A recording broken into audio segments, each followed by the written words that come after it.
welcome back to another episode of 2025, the Year of Gains.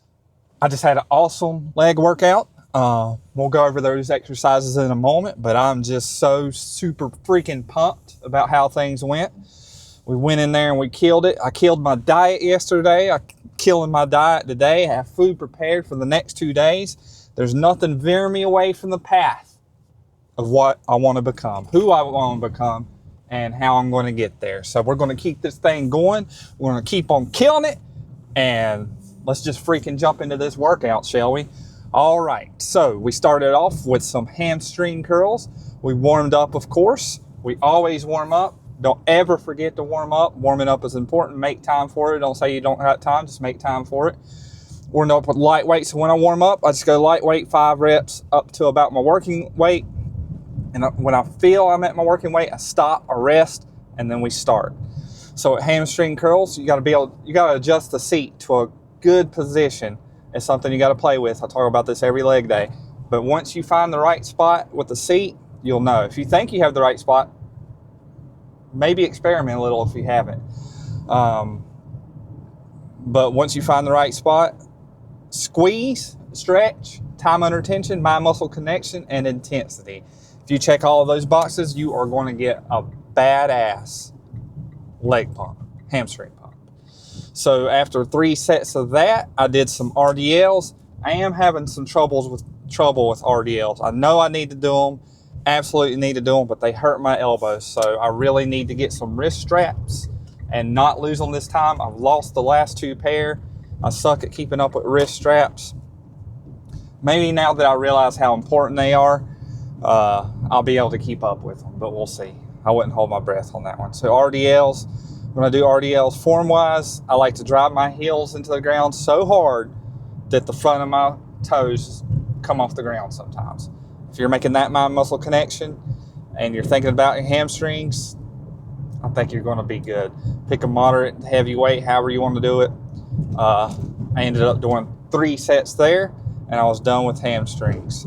And it was time to move on to quads. So quads, last couple leg days I've been starting with the split squats, but this time I wanted to start with the leg extensions. The last time I intended to, but there was somebody on the machine. But that's when, not having it in your head, the exact workout you're going to do when you go into the gym, just having a lot of exercises in your arsenal is really going to help you. So I did leg extensions, warmed up, of course, because it's a new muscle. Same way I did hamstrings, lightweight, working set. So full extension here, flex your quads when they're on the way out. Of course, play with the seat adjustments, find the right spot for you. Ended up doing 3 sets there, and my quads felt pretty freaking pumped.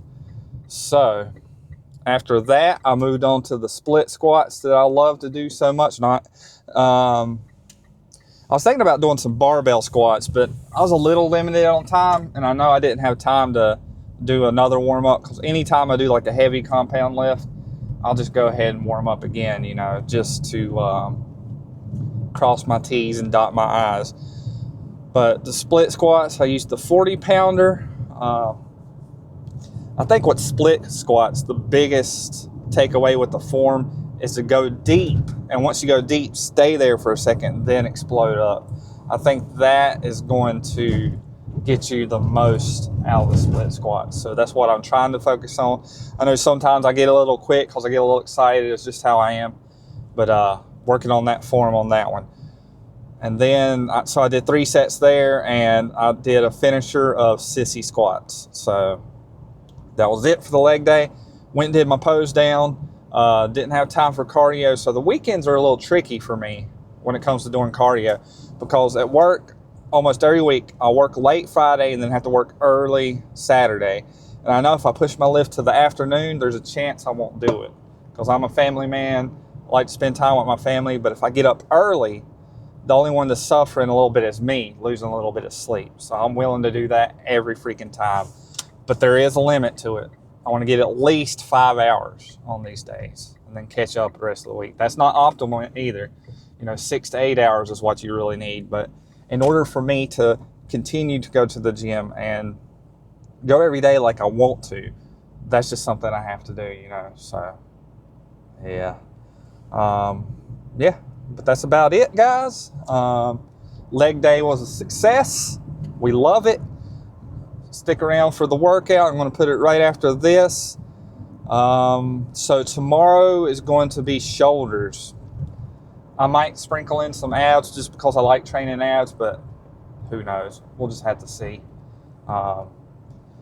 Yeah, so we'll mark that up as success. Going to go home, have some eggs, get to work, take my lunch, which is ground beef and potatoes. Same thing for dinner. Took my multivitamin, my creatine, my fish oil,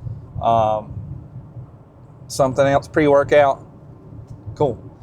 Don't let that dreamer die. Keep the grind alive. And I'll freaking see you next time. Never give up.